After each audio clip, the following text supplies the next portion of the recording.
La grotte de la trahison est le lieu où la tradition situe le baiser de Judas et l'arrestation de Jésus. On peut donc dire que c'est ici que commence la Passion. En ce carême, le frère Enrico Majorano nous accompagne à la découverte de quelques-uns des personnages de l'Évangile qui ont rencontré Jésus pendant les jours de sa Passion. Un rendez-vous hebdomadaire qui nous conduira de Gethsémani, le lieu où Jésus a été trahi et capturé, à la croix et au sépulcre. Nous rencontrons d'abord Judas. Du point de vue archéologique, c'est le lieu le plus ancien de toute la région de Gethsémani.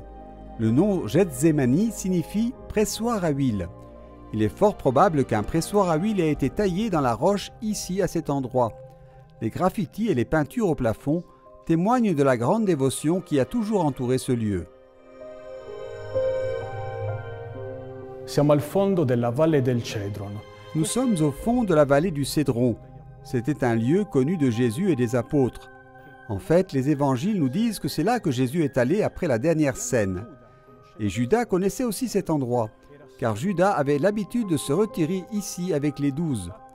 En fait, ce lieu est également appelé la grotte des apôtres, précisément pour indiquer la familiarité que Jésus a éprouvée ici avec les siens.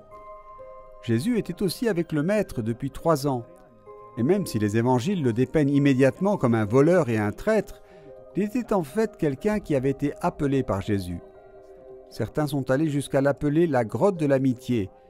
Dans ce cas, la perspective est précisément celle de Jésus qui a fait ici l'expérience de l'intimité avec les siens, s'est laissé embrasser par Judas et l'a appelé ami jusqu'au dernier moment.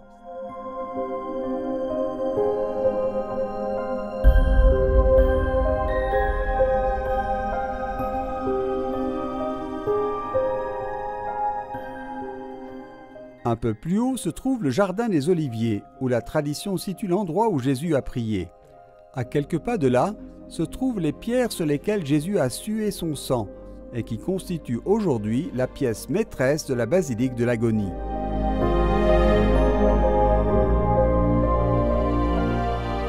I Vangeli ci dicono che sia Satana ad essersi impossessato. Les évangiles nous disent que Satan a pris possession de Judas.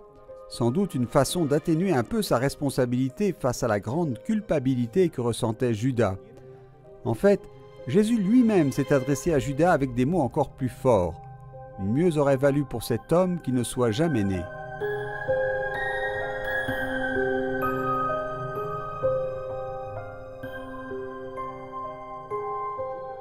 Judas est marqué par la rencontre avec Jésus, pour le meilleur et pour le pire.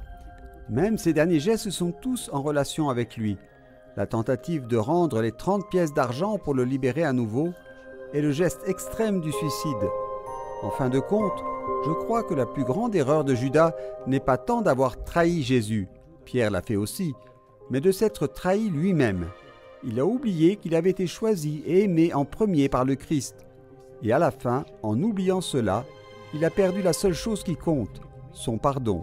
Si è perso l'unica cosa che conta, il suo perdono.